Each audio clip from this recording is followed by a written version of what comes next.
This is the Tom Anderson Show, broadcasting live from the KVNT studios, 7 to 9 a.m., Monday through Friday. Fred Fleitz joins us. He is in a new gig now, and it's a pleasure to have you back, Fred, Vice Chairman of America First Policy Institute. You have segued over to a new position, and this is the first time we have spoken to you about that transition. So Happy New Year. Welcome to the program. We're going to get into Ukraine and Russia, but tell me about that move and what made you decide to leave the Center for Security Policy. Tom, it's great to be here. I'm Vice Chair of the America First Policy Institute Center for American Security, and it is a tremendous organization. I'm working with John Radcliffe and General Keith Kellogg, Chad Wolf, who has an office right across from me, and we're promoting a concept I know you're a big believer in, America First, to make U.S. domestic and foreign policy that primarily considers the interests of our nation and the American people and the American worker, and doesn't simply defer to what the elites want. And in my area of expertise, the foreign policy elites have gotten us into wars and treaties that have really hurt ordinary Americans. And this organization is dedicated to promoting this concept. And man, we're really taking off, Tom. If you're watching Fox News, our experts are on constantly. And I'm just so proud to be here. Absolutely, as you should be. And you listed some all-star names, including yourself. Do you have, and if I may pull the curtain back on how the organization works, when it comes to, for instance, present day, Russia on the border of Ukraine, in fact, that's why you're calling in today's interview, that's going to be the theme and topic. Do you have a roundtable discussion, a board meeting when these things happen? And now that you're newbie there, is that how it works, where you coalesce and you meet with your colleagues and talk about what your position is on something of this magnitude like Ukraine and Russia? We do. We have a great staff of experts. We're very collegial. We discuss our perspectives on this. I work very carefully and very closely with General Kellogg and with Chad Wolf, who works in border security issues. Steve Yates recently was brought on board, and he is heading a new initiative we have on China. And Steve is fluent in Mandarin Chinese. He's lived in China. There's just so much going on. It's hard to keep up with all the initiatives that AFPI has launched. Yeah, I bet. Another question before we get into Ukraine and Russia. There are lawmakers that you are friends with, and I'm talking not just state, but federal level congressmen and women and U.S. senators. And, of course, we have a different administration than the one you worked in under President Trump, and I'm hoping to see a DeSantis or someone of that ilk come in the next round. But in the meantime, whether or not you're connected with Biden's team, I'm sure you'd like to be and like to give advice.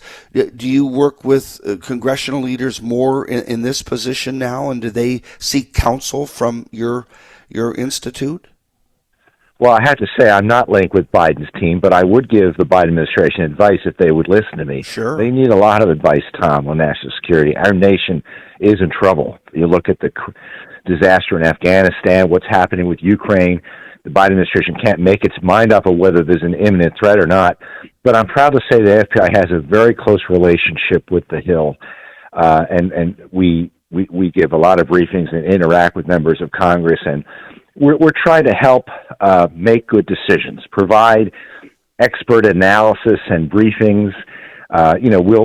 We're nonpartisan. We'll brief both sides. We'll brief anyone on the Hill to try to keep our nation safe and free, and to promote the concept of America First, to make sure that we primarily look after the interests of the American people, including when members of Congress make laws. Yeah, it makes sense, and I think that's the right trajectory. Certainly, we just played a clip from Fox News. Speaking of Fox News, General Jack Keane, retired, casting doubt on the likelihood of a Russian-led invasion of Ukraine. He says it isn't really Putin's pattern or practice to do this. Do you concur with General Keane? That's where I've been, too. He doesn't think there'll be an all-out invasion. He thinks it's possible there could be an invasion, maybe of eastern areas of Ukraine, but a full-scale invasion that would mean an occupation of the country, and an active rebel movement against the Russians, an enormous loss of life and financial costs. I agree with General Keane. I don't think Putin plans to do that. I also think that in many ways this troop deployment was leverage to extract concessions from the United States and NATO, and Putin's already gotten some pretty good concessions, and to divide NATO, and he's achieved that too. I read the Morning Brew this morning, a newsletter I get every day, and one of the articles highlighted the fact that Russia supplies about 33% of Europe's natural gas, more than 25% of its crude oil imports. I know you know this, but the public may not get this. Germany, in one example, relies on Russia for more than half of its natural gas. And then you look at what's happening in Britain. 22 million households in Britain are going to see their gas and electricity bill spike to 54% higher in April. That's what energy regulators are warning. All these things are inextricably linked. Do you think that's another reason why, with sanctions that we would impose on Russia, Russia would impose on Europe, and suddenly everything shuts down? That's not in Putin's best interest, I would think. Well, I mean, the Russians know that they have the Germans over a barrel. The Germans desperately need Russian gas. They've shut down the nuclear plants. They're phasing out oil-fired electricity plants.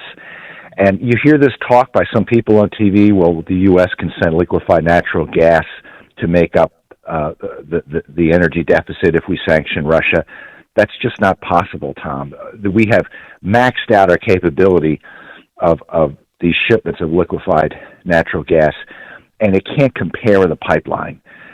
So anyone who talks that way, they don't know what they're talking about. Germany is stuck. It has to have gas from Russia. That's why it is looking for exemptions if the U.S. places sanctions on Russia, if Russia invades Ukraine. And I don't blame them to that end, but what I do blame Germany, and I've talked to you on air many a time, half my family, mom's side, is from Germany, and they're in Berlin, they're in Leipzig, they're near Dresden, where Angela Merkel was from, the physicist who then became chancellor for a record number of years. German Chancellor Olaf Scholz is meeting with President Biden today, France President Emmanuel Macron heading to Russia to meet with Putin, and I don't think in a concerted effort with the United States. I think he went on his own, unplanned with the United States. And does that concern you a bit? Do you think that, as General Keane mentioned on Fox this morning, that really some of the European countries are trying to disconnect from the United States in their negotiation with Russia not to invade Ukraine? That's definitely going on. The German chancellor meeting with President Biden, I think Biden's going to press the Germans to be more assertive and to agree to back sanctions. That's not going to work. But the French meeting is very interesting because Macron sees a lack of leadership from the United States, a lack of leadership in Europe, and he wants to exert that leadership. He'd like to find a way to bring Russia into Europe, to stop a war in Ukraine, and to stop Russia tilting towards China. I think Macron is exactly right, and that is what the U.S. should be doing. If we had competent adult leadership in this administration, that's what we would be doing. Instead, we name call, we threaten, we draw red lines, and it just undermines our credibility. And the potential of over 50,000 civilians being killed or wounded in Ukraine. I've read that as many as 25,000 Ukrainian soldiers could die or more, and certainly refugees, millions, to the tune of millions, and certainly Russian soldiers. I mean, they're not going to be unscathed from this. That's another detail that so often we forget. We've talked about budget, but human life matters too, and I know your organization cares about that as much as policy on budget and warfare and immigration and such. And so, and you're a person of faith, as am I, and I pray that doesn't happen for that reason too. I have friends in Ukraine. I'm assuming you do too, and acquaintances, and they're not really thrilled with the notion that Russia is going to attack at any level, at any place on their 1,200-mile, adjacent border. So I hope for the best there. Fred, I have a question for you. As we move on, can we talk about China in future weeks and months? Because that's another one of interest in concert with this, what they're doing, Taipei and Philippines, and certainly the Uyghurs. That would be something of interest to our audience. Can we get you back for that? Sure. Absolutely. Well, awesome. It's nice to hear from Fred Fleitz. We will get him back in the future, I promise. His new gig, he is the Vice Chairman of America First Policy Institute Center for American Security. Hey, Fred, I'm proud of you. You're just shooting higher and higher. Keep up the good work. Will do. Go to AmericaFirstPolicy.com to read about AFPI. It's a great organization. We'll post that on our Facebook page, and we'll make a YouTube video of this so you can watch it and find the links. Yeah, thank you, Fred. Hey, keep up the good work, and we'll be right back. Tom Anderson Show.